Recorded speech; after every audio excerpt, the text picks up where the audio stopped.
bonjour à tous, bienvenue dans le JT de l'Histoire. Voici tout de suite les titres de ce 12 octobre 1492. C'est un événement. Le navigateur Christophe Colomb, parti d'Espagne le 3 août dernier, va enfin arriver sur une nouvelle terre inconnue. Nous retrouverons sur place notre envoyé spécial. Espagne. Harcelés par les autorités, ce sont des milliers de musulmans de l'émirat de Grenade récemment conquis qui ont décidé de fuir le pays en abandonnant tout derrière eux. Enfin France, une heureuse nouvelle pour finir, le roi Charles VIII et la duchesse Anne de Bretagne sont désormais les parents d'un petit garçon.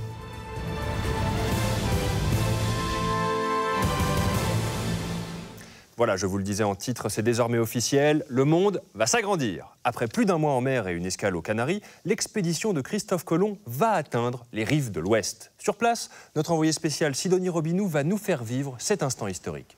Sidonie, est-ce que vous êtes avec nous?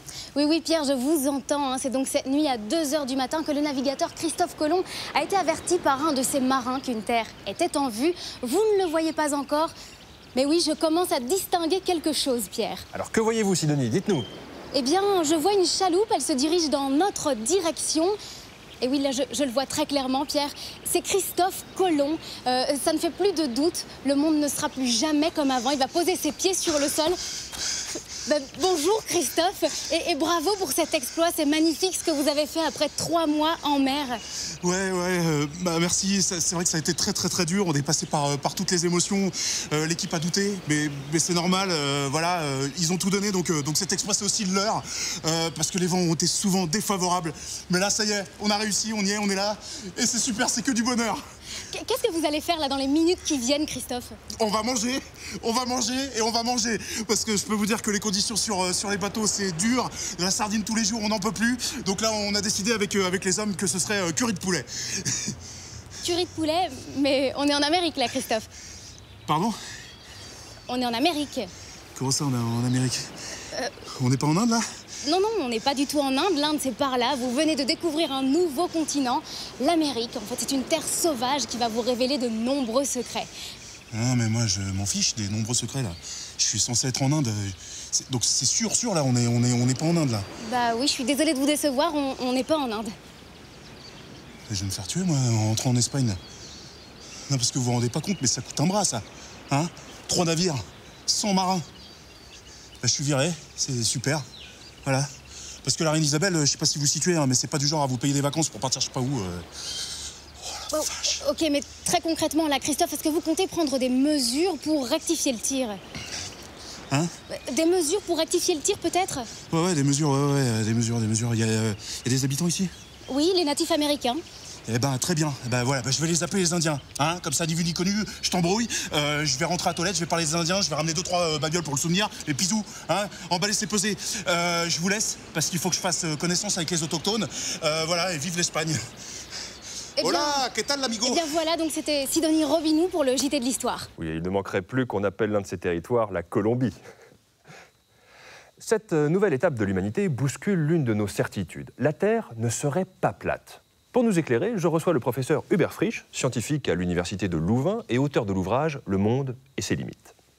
Professeur, bonjour. Merci de me recevoir. Alors, quel est l'impact de cette découverte? Qu'est-ce qu'elle remet en cause? Absolument rien. Pardon? Ce que je veux dire, c'est qu'il est impossible pour quelqu'un ayant un peu de bon sens d'affirmer que cette découverte implique que la Terre soit ronde. Elle est plate. Mais elle est plate, plate? Tout le monde sait que lorsqu'on arrive au bout du monde, on tombe, tout simplement. Dans quoi? Le néant. Mais alors l'eau de la mer, elle tombe, elle aussi? Parce qu'à ce rythme-là, les océans devraient être vides. Ça, on ne le sait pas encore. Peut-être que la mer s'arrête juste au bord. Ce que je veux dire, c'est qu'il est impossible de tirer des conclusions sur la rondeur de la Terre à partir du périple d'un petit navigateur qui, je vous le rappelle, a eu beaucoup de mal à convaincre du bien fondé de sa démarche. Et d'ailleurs, c'est un hurluberlu qui a déclaré vouloir devenir vice-roi de toutes les terres qu'il découvrirait. Alors, j'entends bien, mais il y a quand même d'autres personnes qui se sont attelées à démontrer que la Terre était ronde. Par exemple, dans un ouvrage du XIVe siècle, le cardinal français d'Ailly le mentionne en s'appuyant sur des textes d'Aristote qui datent de 400 ans avant Jésus-Christ. Ça ne prouve absolument rien. Voyez par vous-même. Vous êtes en face de moi. Le sol est plat, la terre est plate. Dites le contraire et vous serez brûlé. Eh bien, merci Hubert Frisch. Ah, on repart en Amérique où je crois, Sidonie, vous êtes avec le marin qui a vu la terre ferme cette nuit, c'est ça? Oui, tout à fait, Pierre. Je suis avec Rodrigo de Triana. Alors, Rodrigo, c'est vous qui étiez en haut du mât cette nuit. Ouais. Et c'est donc à 2 h du matin, en pleine nuit noire, que vous avez aperçu ces terres en face de vous. Bon, bah, apparemment, maintenant plus. Sidonie, vous pouvez lui demander si c'est la rudesse du voyage qui l'a fatigué comme ça? Comment gérez-vous la pénibilité du voyage? Bah, ça va. C'est la pénibilité de Christophe Colomb qui me saoule. Ça fait 3 mois qu'il promet une énorme prime au premier qui verra la Terre. Moi, j'ai du mal à terminer les fins de mois. Alors, ben, quand cette nuit, alors que j'avais les yeux qui piquaient et qu'on voyait que dalle, j'ai vu cette plage, je me suis dit, bingo, Rodrigo, la roue tourne, t'as la chance d'être de ton côté, à toi les pièces d'or. Et là, voilà que Monsieur Christophe débarque en criant partout que c'est lui qui l'a vu le premier. Vous êtes en train de nous dire que vous n'aurez pas la prime? Ah bah non, parce qu'apparemment, du fond de sa couette, ben, ses yeux qui étaient fermés ont été plus rapides que les miens qui étaient ouverts à 10 mètres en l'air. Non, c'est n'importe quoi. Moi, je vais le dénoncer, moi. Je vais faire un scandale, moi. Eh bien, voilà un voyage retour qui s'annonce des plus pimentés. À vous les studios.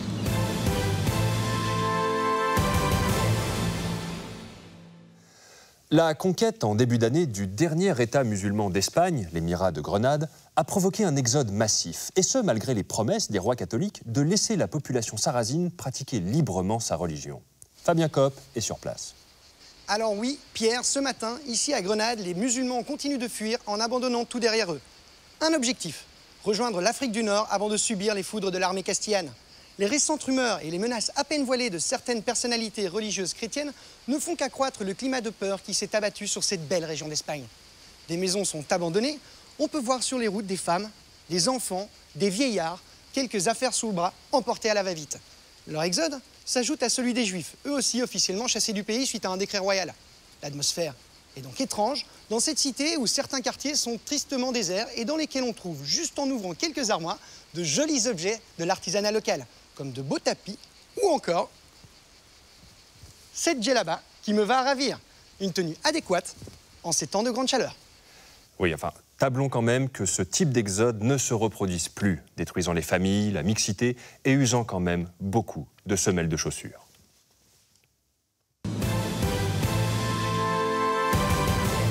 France, une bien belle nouvelle, puisque nous apprenons, avec émotion, la naissance du premier enfant du roi Charles VIII et de la duchesse Anne de Bretagne. Le dauphin de France, prénommé Charles Orlan, est né hier au château de Plessis-les-Tours. La jeune maman se porte à ravir et déjà tous les regards sont tournés vers le nouveau-né. Majesté, bonjour. Merci beaucoup d'avoir accepté de répondre à nos questions. Alors tout d'abord, permettez-moi de vous présenter nos félicitations. Vous devez être ravis. Oui, c'était un beau cadeau, une belle surprise. Surtout que j'avais peur que ce soit une fille. Vous savez ce que c'est quand on est roi? J'imagine que vous prévoyez d'épauler la duchesse Anne. Non. Non. Moi, je repars tout de suite à la guerre. Ah oui, le royaume de Naples, c'est sympa à conquérir pour la France, non? Et puis Naples, c'est beau, mais c'est loin. Oui, il faut traverser les Alpes, de grandes plaines. Ça va me prendre quoi? 2 ans, cette affaire? Non. Non, en fait, je veux partir loin parce que je veux dormir. Ouais. J'en ai fait des trucs compliqués, hein. J'ai affronté une guerre avec Louis d'Orléans, mon oncle par alliance. J'ai réussi à épouser une femme qui était destinée à un autre. J'ai perdu le Roussillon. Mais tout ça, ce n'est rien à côté de ça.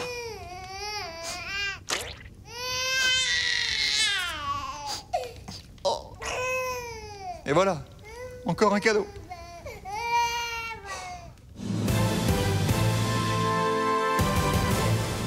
Sans transition, les informations que nous recevons des Pays-Bas nous confirment l'écrasement de la seconde révolte flamande.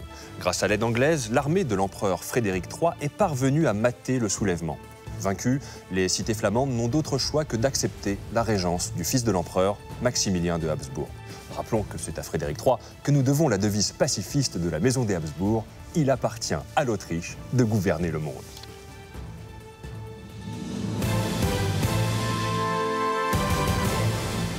Voilà, c'était l'actualité du 12 octobre 1492. N'oubliez pas de prendre du recul sur votre histoire. Au revoir.